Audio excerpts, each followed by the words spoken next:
आज मैं आपके साथ जो रेसिपी शेयर कर रही हूँ वो है वोमलिनी।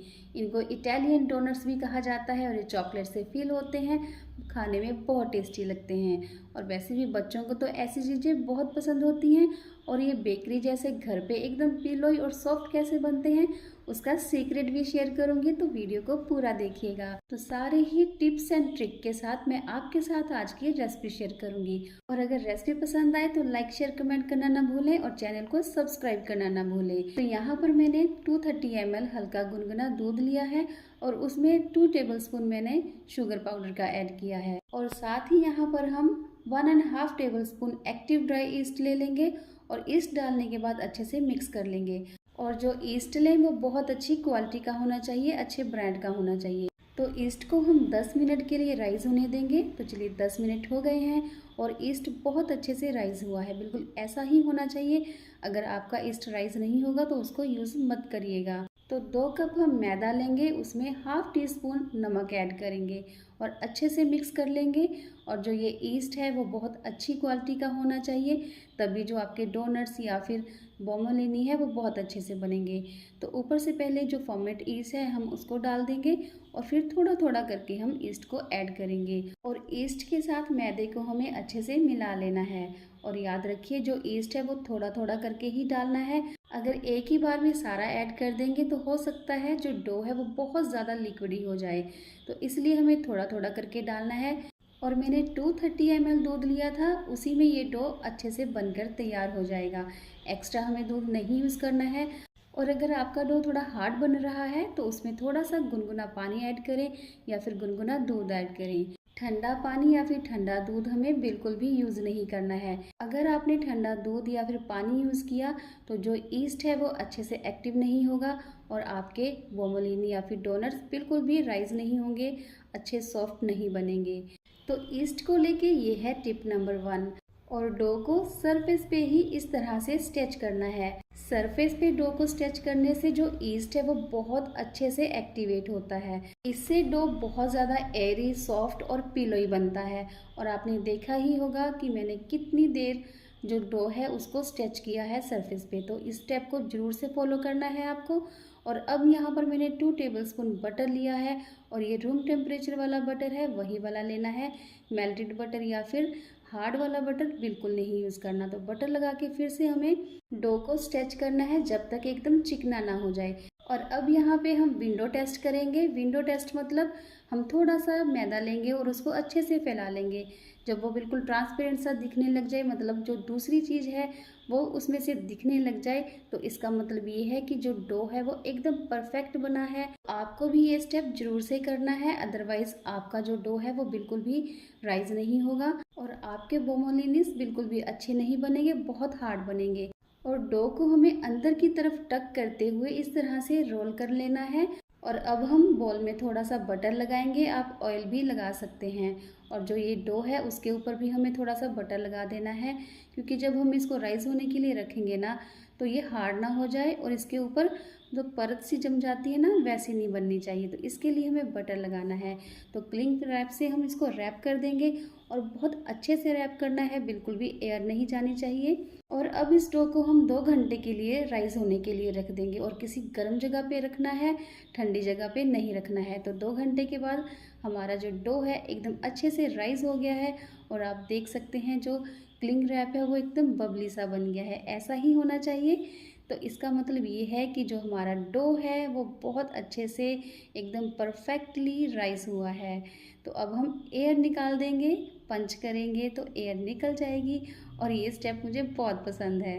तो चलिए अब हम डो को बाहर निकाल लेंगे और एक सरफेस पे रख लेंगे। तो उसको अंदर की तरफ टक करते हुए इक्वल पीसेस कट कर लेंगे। आपको जितने वोमोलिनीस बनाने हैं आप उसके हिसाब से कट कर सकते हैं और मैदा भी आपको उसी हिसाब से लेना है। और 2 कप मैदे से मैंने 6 वोमोलिनी बनाए हैं। आपको जितने बनाने हैं मैदा आप उसके हिसाब से ले सकते हैं। तो मैंने पहले आपको ईस्ट का सीक्रेट बताया, फिर उसके बाद डो को कैसे स्ट्रेच करना है और सबसे ज़रूरी जो विंडो टेस्ट है। और इस रेसिपी का लास्ट सीक्रेट, जो डो है उसे हमें अंदर की तरफ टक करते हुए सील कर देना है। बिल्कुल इमीडिएटली करना है, देर नहीं करनी। इससे क्या होगा, जो एयर है वो अच्छे से कंटेन होगी, जो हमारा डो है बहुत अच्छे से राइस होगा, बहुत ही सॉफ्ट और पिलोई बनेगा। तो सारे जो हमने ये पीसेस लिए थे कट करके, उनको भी अंदर की तरफ टक करते हुए सील कर देना है। और इन बोमोलिनीस को हम फिर से राइस होने के लिए रख देंगे 30 मिनट के लिए, और मसलिन क्लॉथ से इनको कवर करना है और ये वेट क्लॉथ होना चाहिए।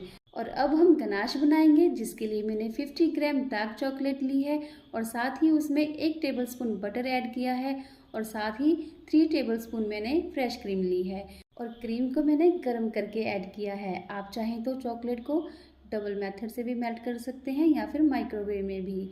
तो इस गनाश में मैं विस्कोफ ऐड करूंगी, आप चाहें तो न्यूट्रेला या फिर हेज़लनट भी ऐड कर सकते हैं। और सबको अच्छे से चला लेंगे और गनाश को हम फ्रिज में रख देंगे सेट होने के लिए। और आफ्टर 30 मिनट्स आप देख सकते हैं बोमोलिनी साइज में डबल हो गए हैं और देखने में ही कितने सॉफ्ट लग रहे हैं। और इनको कोट करने के लिए यहाँ पर हम शुगर और सिनेमन की कोटिंग बना लेंगे। और ये जो कोटिंग है ना, ये इतनी टेस्टी लगती है और देखने में भी बहुत अच्छी लगती है। तो अब यहाँ पर हम बोमोलिनी को फ्राई करेंगे। इसके लिए पहले हमें तेल को अच्छे से गर्म कर लेना है और उसके बाद हमें गैस की फ्लेम को हमें लो टू मीडियम रखना है। और जो ये बटर पेपर है इसको हमें निकाल देना है और बोमोलिनी को हमें मीडियम फ्लेम पर फ्राई कर लेना है। और मुश्किल से इसे 2 से 3 मिनट लगेंगे फ्राई होने में। तो बस इसी तरह से हमें उलटते पलटते इसको फ्राई कर लेना है और गैस की फ्लेम हाई बिल्कुल भी नहीं रखनी, अदरवाइज़ ये ऊपर से तो अच्छे से फ्राई हो जाएंगी, अंदर से कच्ची रहेंगी। तो इसी तरह से हमें सारी बोमोलिनी को फ्राई कर लेना है। और जो ये बटर पेपर है इनको भी हमें निकाल देना है। और इस रेसिपी के सारे ही टिप्स एंड ट्रिक्स और सीक्रेट मैंने आपके साथ शेयर किए हैं। और अगर आप इस रेसिपी को बनाना चाहते हैं तो इन टिप्स को फॉलो करिएगा, आपकी बोमोलिनी भी बहुत ही सॉफ्ट और पिलोई बनेगी। तो यहाँ पर मैंने सारी बोमोलिनी फ्राई कर ली हैं।